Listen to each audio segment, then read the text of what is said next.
प्रिय छात्रों नमस्कार। एनसीईआरटी गणित कक्षा 10वीं में आपका स्वागत है। आज हम लोग प्रश्नावली 1.2 का प्रश्न क्रमांक 1 करेंगे, जिसमें दिया गया है निम्नलिखित संख्याओं को अभाज्य गुणनखंडों के गुणनफल के रूप में व्यक्त कीजिए। ये हमें कुछ संख्याएं दी हुई हैं। पहली है 140, दूसरी 156, तीसरी संख्या है 3825, चौथी संख्या है 5005 और पांचवी संख्या है 7429। इन्हें हमें इनके अभाज्य गुणनखंडों के गुणनफल के रूप में व्यक्त करना है। तो आइए सबसे पहला क्वेश्चन करते हैं। पहला क्वेश्चन है 140। तो इसके लिए हमें 140 के अभाज्य गुणनखंडों को निकालने के लिए गुणनखंड विधि का इस्तेमाल करना होगा। गुणनखंड विधि को आप साइड में कर सकते हैं या रफ में भी कर सकते हैं। तो 140, अगर इकाई अंक 0 है तो आपको 2 से भाग दे देना है। सबसे छोटी संख्या 2 से भाग देना है, और यदि 2 से भाग नहीं जा रहा है तो फिर आपको 3 से देना है। 3 से नहीं जा रहा तो 5 से। इसी तरीके से आपको क्रम बढ़ाते जाना है। तो यहाँ 0 है तो मैं 2 से भाग दूंगा।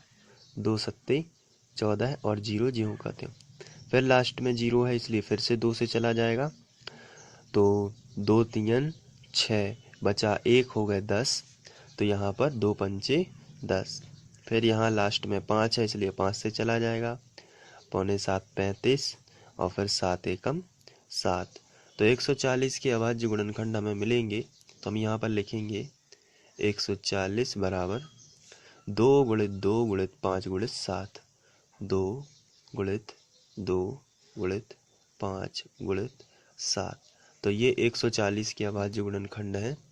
अब आप इसको और अच्छे से लिख सकते हैं। 2 गुणित 2 दो बार है तो आप इसको लिख सकते हो 2 पावर 2 गुणित 5 गुणित 7। तो इस तरीके से आप 140 के अभाज्य गुणनखंड निकाल सकते हैं। नेक्स्ट क्वेश्चन लेते हैं। Next question 156। तो इसके लिए भी हमें पहले जैसा ही करना है। हम गुणनखंड विधि से इसके गुणनखंड निकाल लेंगे। तो यहाँ पर 156 लिख देते हैं, और यहाँ सम संख्या है इसलिए 2 से भाग चला जाएगा। 2 सत्ते 14 बचा 1, 2 अट्ठे 16। फिर से सम संख्या है तो फिर 2 से भाग जाएगा। 2 3 6 बचा 1, 2 इनाम 18। फिर यहाँ 13 3 39 होता है, या पहले आप 3 से भी दे दें। 3 एकम 3, 3 तिरका 9। फिर 13 से 13 का ही जाता है तो 13 एकम 13। तो आप यहाँ पर देख सकते हैं 156 के जो गुणनखंड निकले हैं वो निकले हैं 2 गुणित 2 गुणित 3 गुणित 13। 2 गुणित 2 गुणित 3 गुणित 13।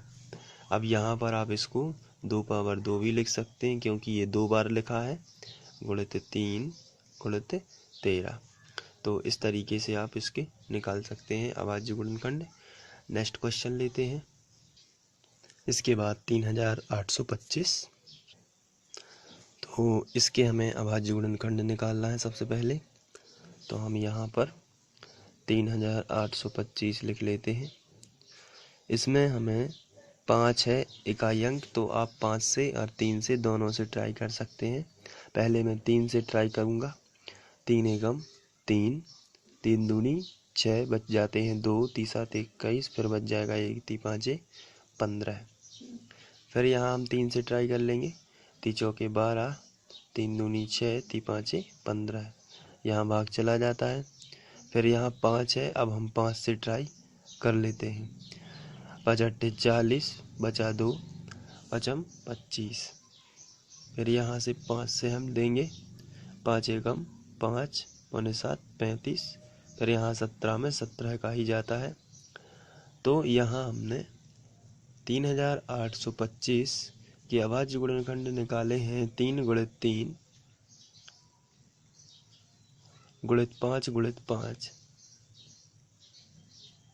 गुणित 17। तो इसको हम दूसरे तरीके से भी लिख सकते हैं। 3 पावर 2 गुणित 5 पावर 2 गुणित 17। ये बहुत ही सिंपल है, क्योंकि हम लोगों ने पिछली कक्षाओं में गुणनखंड विधि की हुई है। तो इनको हल करना कोई मुश्किल काम नहीं है। इसके बाद नेक्स्ट क्वेश्चन लेते हैं 5005 नेक्स्ट क्वेश्चन में। अब इसको हमें हल करना है। तो 5005 के हम लोग अभाज्य गुणनखंड निकालने के लिए गुणनखंड विधि का इस्तेमाल कर रहे हैं। 5005 लिखते हैं यहाँ पर। इकाई अंक में 5 है इसलिए हम 5 से डिवाइड करेंगे। तो 5 एकम 5, डबल जीरो ज्यों का त्यों, फिर 5 एकम 5, फिर यहाँ आ जाता है 1001। तो इसमें 7 से भाग जाता है, आपको ध्यान रखना है। तो 7 एकम 7, यहाँ पर बचे 3 तो हो जाएंगे 30, 7 चौके 28 और 7 तिया 21।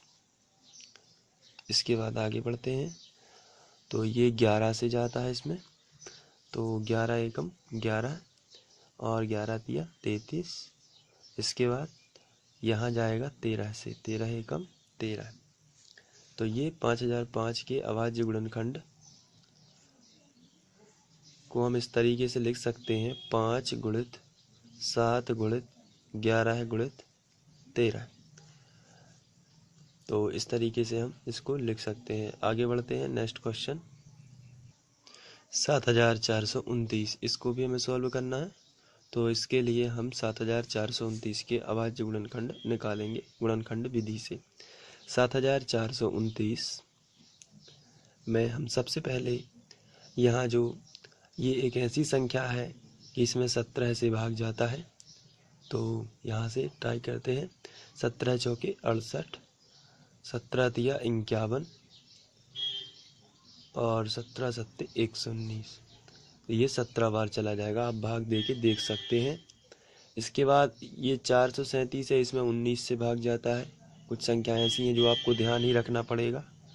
यहाँ आएगा 23 और फिर यहाँ से 23 एकम 23। तो इस तरीके से हमें इस संख्या का ध्यान रखना है कि 17, 19, 23 इन तीनों से भाग जाएगा।